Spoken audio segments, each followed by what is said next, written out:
Tere hommikust! Mööda Läänemerd ja Põhjalahte liikunud madal rõhkkond on täna hommikuks jõudnud Soome põhjaossa ning teekond jätkub sealt edasi Barentsi merele. Varahommikul tekkisid Kuramaal ja ka Soome kagunurgas väikesed kõrgrõhualad, kuid neil siinkandis suurt mõju pole. Nimelt on Valgevenes väike, olemuselt küll üpris nõrguke osa tsüklon ning Põhja-Soome jõudnud õhupöörisega on ühendus ehk frontaaltsoon kulgemas üle Karjala Valgevenesse. Lõunavool on kandnud vihmapilved ka Eesti kohale ning need levivad edasi põhja suunas.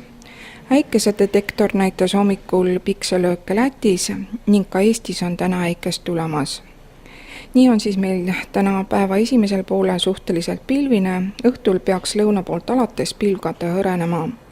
Vihmasajud liiguvad lõunast põhja poole, vaid vähestes paikades võib täna päev jääda sajuta.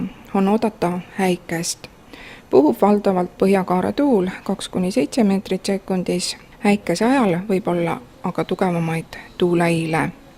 Ja sooja tuleb maksimaalselt 20–25, vaid mandri idaservas on võimalik kuni 28 kraadi, kuid vihmasaju ajal võib olla siis mõnel pool sooja ajuti vaid 16–19 kraadi.